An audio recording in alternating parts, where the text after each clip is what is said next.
My name is Kanan Townsend, Director of Education and Outreach at the Robert Russo Moton Museum located in Farmville, Virginia, and this is a new podcast that we are going to call If You Don't Know, Now You Know.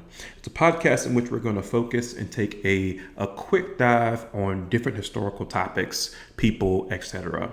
Today we're going to be talking a little bit about Loving versus Virginia, the Supreme Court case from 1967. As I'm recording this, it is the 53rd anniversary of Loving v. Virginia. Now, Loving v. Virginia is the case that legalizes marriage equality for people marrying outside of their race. In these episodes, we're going to give you just a little bit of information about them. It's meant to be something quick that you can listen to pretty easily, but leave with a pretty functional understanding of whatever the topic it was that we were covering. Now, in order to talk about Loving v. Virginia, we have to go back to the year 1924 and the legacy of the time before then. In 1924 in Virginia, a law was passed called the Racial Integrity Act. Now, essentially, the Racial Integrity Act did two things. The first is that it defined essentially what race was and what it wasn't. So to define what white was and what colored was, it legalized a term that we kind of still hear from time to time known as the one drop rule. If you have any drop of colored blood in your body, you are indeed colored and not 100% white. And so this law in 1924 reads partially as follows. It shall hereafter be unlawful for any white person in this state to marry any save a white person or a person with no other admixture of blood than white and American Indian.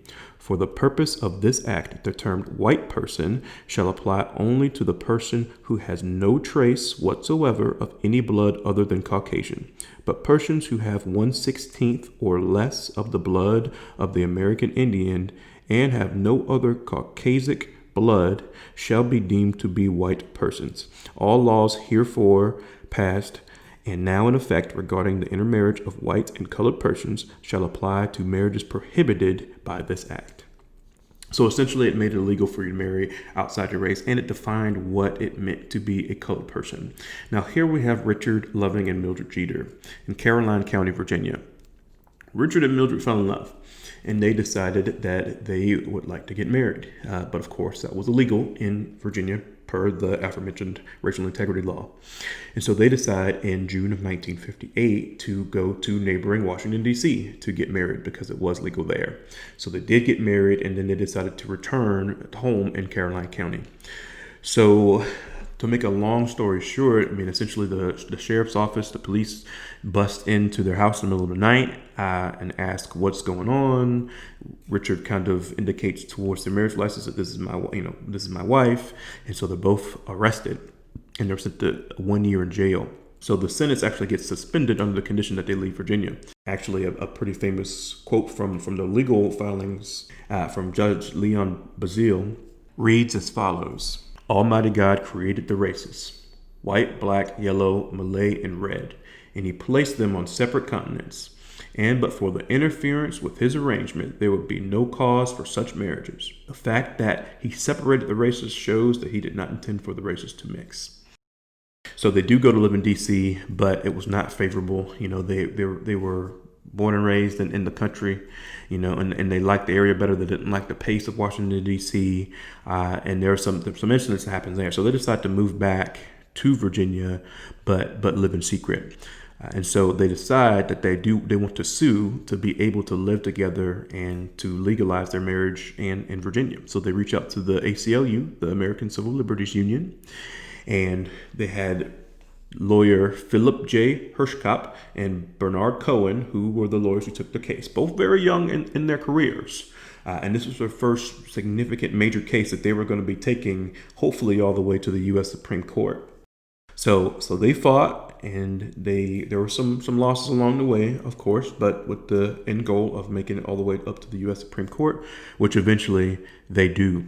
Now, the Lovings actually don't attend the Supreme Court decision in person. They opted to stay in Virginia with each other, and the lawyers asked Richard if he had anything to say or that he wanted them to say when he got into court, and Richard said, "Tell the judge I love my wife." In a unanimous decision in 1967, the U.S. Supreme Court overturned all of the state laws restricting marriage on the basis of race. And here is a quote from Chief Justice Earl Warren. Under our Constitution, the freedom to marry or not to marry a person of another race resides with the individual and cannot be infringed by the state. Essentially, the argument was similar to what Brown v. Board was. So they violated these citizens' 14th Amendment right to equal protection under the law. They were happily married to each other in Virginia for 8 years until 1975, when Richard Loving passed away. He got killed by a drunk driver. Mildred lived until 2008, where she passed away of pneumonia. Donald Loving died in 2000. Sidney Loving, their eldest son, died in 2010, and Peggy Loving is the only remaining Loving child. Now let's talk real quickly about resources. If you want to know more about the Loving decision and the Lovings themselves, I encourage you to watch The Loving Story, a film by Nancy Beriski, which is actually a PBS documentary that does a fantastic job in 77 minutes in telling the story in a very full way. There's also a feature film just called Loving that came out a few years back that is actually pretty interesting. It's about 2 hours long. If you have young children who are looking to learn more about this case, there's a children's book called The Case for Loving, The Fight for Interracial Marriage by Selena Alco and illustrated by Sean Qualls and Selena Alco, who are actually a married couple who are interracial marriage themselves. And so if you want more information, those will be some great resources. Because of their fight, we are able to live and reap the rewards of this decision and their actions. So we do thank them, and that has been the Loving v. Virginia. If you don't know, now you know. Thanks. Tune in for the next one.